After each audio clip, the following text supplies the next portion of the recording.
Bom, boa tarde, estou aqui com a professora Aline Terra, professora da UERJ, da PUC Rio de Janeiro. É um prazer, professora, falar com você. A professora, ela escreveu sobre os impactos da Covid-19 nos contratos de locação de shopping center, o texto do Migalhas que foi disponibilizado a vocês, e ela se dispôs, então, a conversar hoje sobre esse texto. Boa tarde, professora. Tudo bem, Renata? Agradeço estar aqui, essa oportunidade de conversar com você sobre esse tema e com seus alunos remotamente, né? Que esse vídeo é gravado, mas enfim, é uma alegria sempre revê-la, estar com você, e você é sempre uma interlocutora muito querida e por quem eu tenho profunda admiração. Então é sempre um prazer discutir qualquer tema com você. Já estou aqui me colocando à disposição sempre que você quiser, estou às ordens, é uma alegria. A alegria é toda minha, sabe que a recíproca é mais do que verdadeira. E aí, começando a falar sobre o teu texto especificamente, há uma questão fática, né, que o direito vai ter que lidar, que é o fato de que em vários municípios ou em vários estados, por diferentes normativas, o comércio em shopping centers acabou sendo suspenso por um período para evitar ou para beneficiar o isolamento social. Como que o direito recebe, do ponto de vista do contrato de locação, esse tipo de definição estatal sobre o uso do bem locado? Pois é, essa é uma questão bastante complicada, né, Renata, no nosso ordenamento jurídico. Primeiro porque a gente tem diversas espécies de locação, digamos assim, né? Eu tratei no artigo da locação em shopping center, então, assim, é importante a gente contextualizar isso, que a minha proposta e a minha análise foi levando em consideração, sobretudo, o fechamento do shopping center, né? Que é a grande realidade pelo menos dos grandes centros urbanos. Eu imagino que da grande maioria dos shoppings do país afora. E eu digo isso porque nós temos locações comerciais também de lojas de rua, né? Nós temos locações residenciais. Então, cada situação dessa vai requerer uma análise específica e porque sofrerá impactos diferentes dessa pandemia, né? Então, no que tange especificamente a situação do shopping center, nós temos uma situação bastante peculiar, porque o poder público, como você muito bem apontou, em razão da pandemia, fechou o acesso ao shopping center, né? E trata-se, portanto, de um fato do príncipe, né? E aí a gente precisa também distinguir essas categorias, né? A pandemia enquanto um possível caso fortuito ou força maior, ou então a pandemia como um motivo que levou o poder público a tomar uma decisão e intervir, né, nesses contratos, de certa forma, né, impedindo o funcionamento do shopping center. Então, aqui o que aconteceu foi um fato do príncipe determinando o fechamento do shopping center. E a gente precisa analisar qual é o impacto disso em cada relação contratual concreta, né? Porque a pandemia em si, o fato do príncipe em si, ele só assume relevância, evidentemente, quando ele produz algum efeito concreto naquela relação contratual que nós estamos analisando, né? Muitos contratos não sofreram qualquer impacto da pandemia, muitos contratos não sofreram qualquer impacto dessas determinações do poder público, né? Então, em que medida o fechamento do shopping center impacta nos contratos de locação comercial desses espaços do shopping center? E aí, o fato é que o nosso ordenamento jurídico não tem uma solução precisa para isso, né? A gente precisa construir essa solução.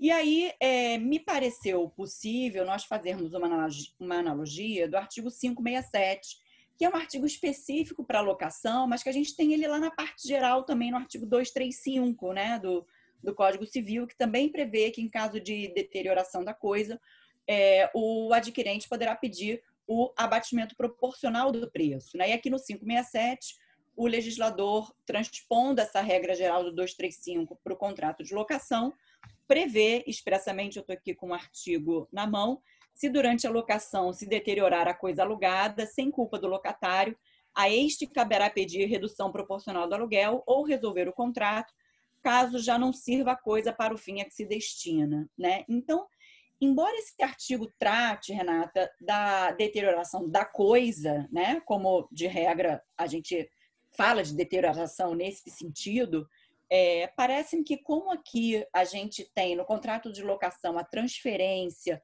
para o locatário, né, da faculdade de usar a coisa, o que acontece é que com esse fato do príncipe é uma restrição temporária do uso da coisa, né?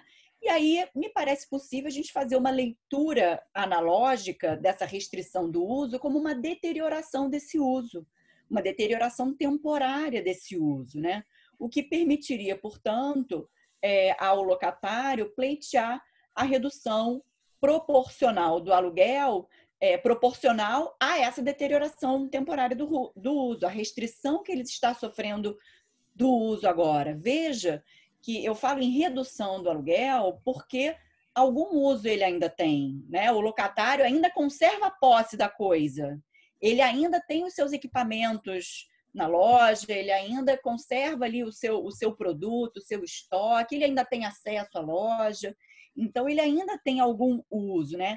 Isso é importante pontuar também, porque no contrato de locação, o locatário o locatário ele tem que pagar o aluguel, ainda que ele não use a coisa, né? Basta a disponibilização do uso por parte do locador para que ele tenha que pagar o aluguel. O que acontece aqui é que essa disponibilização do uso sofre uma restrição. Por isso que ele faz jus, a meu ver, a uma redução proporcional do aluguel na mesma medida em que o seu uso também sofreu uma deterioração, sofreu uma restrição. Obrigada pela tua explicação bastante clara.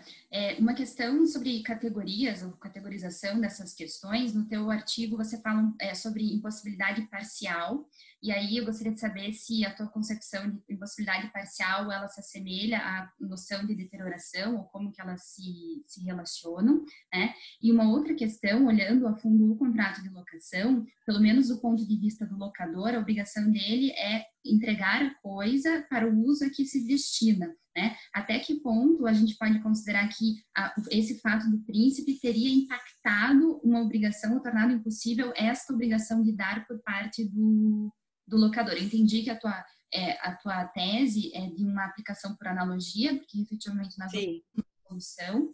Outros ordenamentos até têm, acho que o português tem uma regra a propósito de suspensão de contrato nessa situação, nós não temos, mas alguma solução vai ter que ser dada, né? Porque Mas se a gente for considerar sob a luz dessas categorias, o que te parece a respeito da impossibilidade e à luz exatamente do dever, da obrigação do locador de entregar a coisa para o uso que se destina? Pois é, em relação à sua primeira questão, né, o problema é que justamente a gente não tem uma categoria que dê conta dessa situação. Então, me parece que a gente possa aplicar esse raciocínio da impossibilidade temporária equiparando em alguma medida a essa deterioração, né? Porque o que a gente tem aqui? O credor, que no nosso caso é o locatário, né? O credor da prestação de receber a coisa e o uso da coisa, né? Ele está impossibilitado, ou seja, aquela prestação do locador, né? De franquear a ele, conferir a ele o uso pacífico da coisa, está temporariamente e parcialmente impossibilitada, né? Por um fato alheio tanto ao credor quanto ao devedor, né? Então, não é uma impossibilidade total, é uma impossibilidade parcial. Por isso que eu faço a analogia com a deterioração, né? Então, ele está impossibilitado parcialmente de usar a coisa por um fato não imputável nem ao devedor, nem ao credor. Então, me parece que nós possamos utilizar, nesse caso, a disciplina da deterioração. E a temporária, porque, evidentemente, certamente, a gente vai conseguir passar por isso, né? A gente vai superar essa situação e, em breve, os shoppings vão abrir novamente e o locatário recuperará o uso pleno, né? Desse bem. Então, me parece que a impossibilidade temporária parcial chame a disciplina da deterioração para resolver essa situação. No que tange a sua segunda pergunta, salvo engano, foi sobre... Desculpa, você pode repetir? Zé, eu acho que você já respondeu as duas, na verdade. Foi. Na verdade, era sobre o regime da impossibilidade afetar a obrigação do locador. Ou seja, até que ponto o locador, ele assume, vamos dizer assim, propriamente o risco da atividade comercial do locatário. Pois é, eu não acho que ele assuma o risco da atividade comercial do locatário, porque a gente não está tratando aqui. Eu acho que ele assumiria o risco se a gente começasse a verificar redução de lucro do locatário para quantificar a redução do aluguel. Aí eu acho que a gente estaria imputando ao locador o risco da atividade do locatário. Mas não é isso que eu proponho, né? Eu acho que o risco do uso pleno da coisa, né? A transferência desse uso pleno é uma obrigação do locador, né? E o risco de o locatário não ter esse uso pleno, me parece que seja do locador. Então, Perdão. diga. E sendo a locação um contrato de longa duração, no mais às vezes está falando de contratação pelo menos de locação de shopping center, esse dever do locador tem que ser cumprido todos os meses.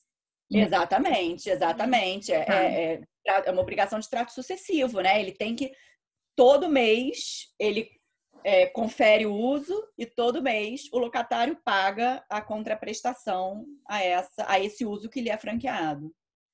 E Aline, acho que para terminar, uma última pergunta, como esse vídeo é destinado aos alunos, tem uma função didática também, tá? Claro. Pergunta que eu sei que eles me fariam, e eu acho que você já respondeu isso, mas só para deixar bem pontuado, é a questão da aplicação do Código Civil e da regra que você mencionou, não lembro, 547, sobre locação. 567. 567, perdão, sobre locação, as locações de shopping center que são regidas pela Lei Especial de Locação, né? Mas, ao meu ver, até pela tua primeira resposta, a gente poderia chegar à mesma solução pelo regime das modalidades das obrigações de dar e a deterioração. Isso. E com todas as locações, sejam elas regidas pelo Código Civil, seja pela lei especial. Não sei se você está de acordo com isso. Não, estou de pleno acordo, até porque a lei de locações, né, ela não é uma legislação completamente apartada do ordenamento jurídico, né?